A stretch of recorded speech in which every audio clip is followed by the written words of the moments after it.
Ang dami na naman pong bulaklak ng ating pong manggang Indian. Sana po ay marami na naman po ang ibunga po na rin ating manggang Indian at nang marami na naman po uli akong mabigyan.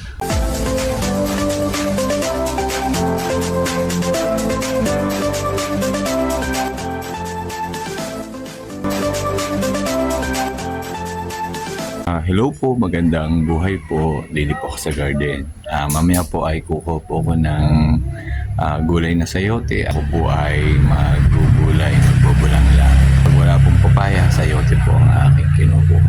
Pagdating na po ako, natuwa din po akong magmasid nung ibon pong nanunuka po doon po sa aking ginawang bird feeders na medyo ngayon po ay lumaluma na.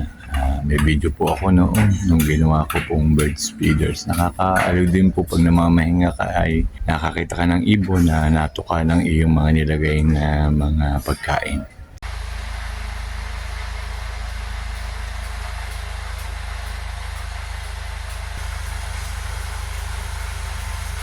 Kahit po sa inyo ang kukunin ko pong sayote. Ayan po. Kukuha po tayo ng siguro isa lang po. Tama na po ang isa. Pwede po ang kukunin kong sayote. Yan, medyo malaki na rin po. Yan. Nakakuha na po ng isa. Tama na po ang isa. Okay na po. Yan. Nakakuha po ang aking tayo na sayote. Ang dami po. Yan pong bunga. Yan. Pag nakita po uli ng kapatid ko, kukuha po uli. Tama nga po ang sabi ko na mamaya po ay pupunta po ang aking kapatid at malamang po ay magulay uli. Siguro po kasama pa rin po yung isa ko pong kapatid na lalaki. Ngayon po naman ay umuwi din po yung kapatid ko namang lalaki na galing na Tagalian ay tamang-tama po at sila po matutuwa po sa garden. Marami pong bunga ang aking kalamansi.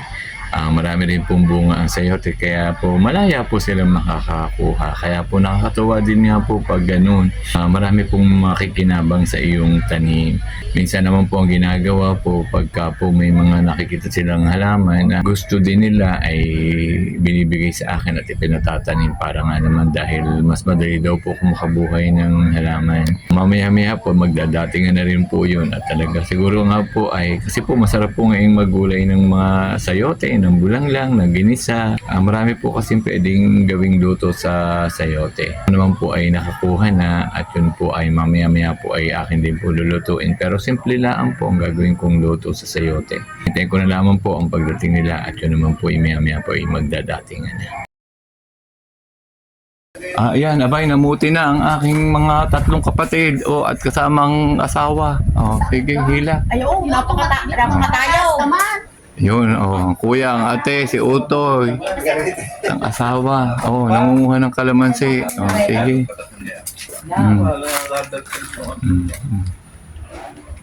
Yan, nangunguha. Taas! At maunahan ka, nakapangalan na sa inyong tatlo yung kalamansing iyan. Yan. Yan nga, ayan. Yan ang yan ang lalabasan. Ano itatanim magandang ina? Hindi pa, pantatanim pa. Ayan, Kapag ano pa? Ayan o. Yan naman eh. Yun, utay ang itinatanim na garne yun. Utoy. Mali na rin lalabas. Ayan. Pero hindi mo na itatanim. Hindi pa, palalaban mo na lumabas. Hayaan mo yan, may pantanim na ulit tayo.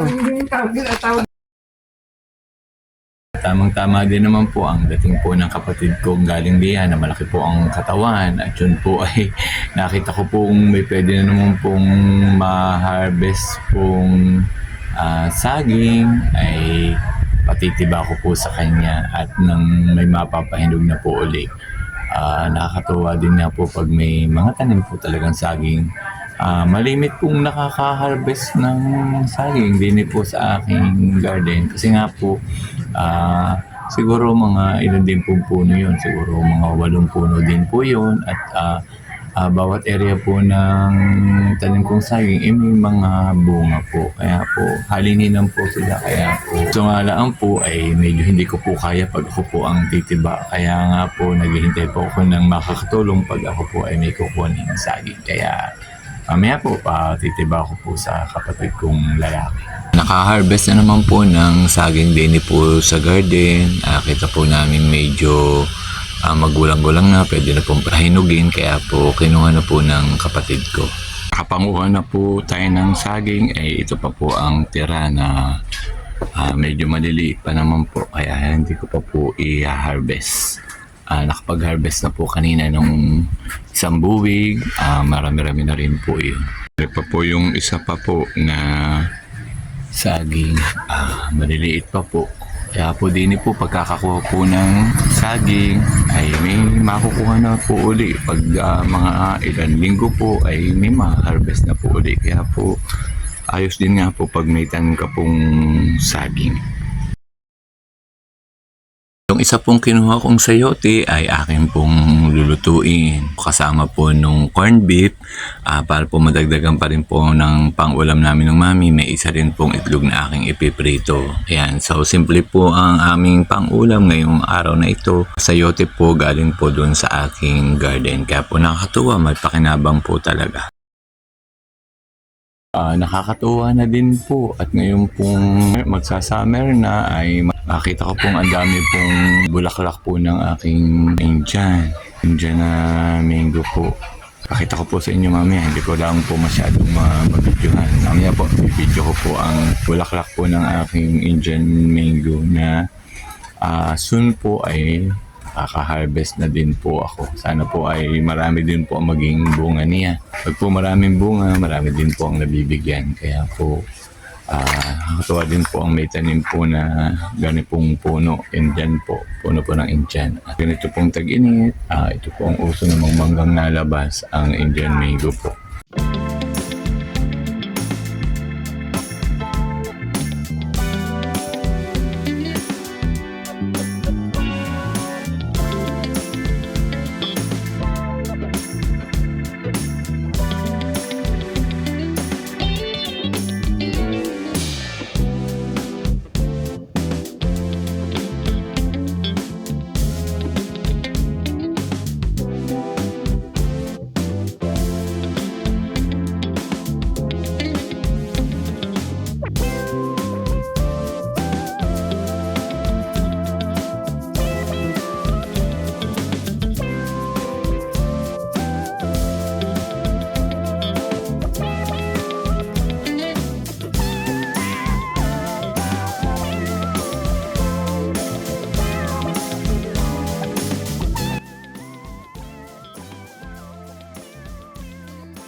Para po masiguradong magtutuloy-tuloy ang bunga ng mangga ay akin pong pinapausukan gamit po yung mga tuyo pong dahon na akin pong nawalis po din sa garden.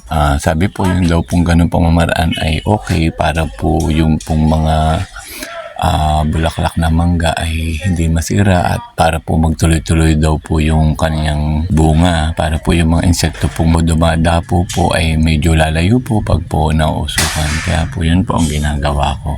Kumukuha po ako ng mga tuyong dahon na winalis ko po din sa garden. Yun po ang ginagamit ko pag papausok po.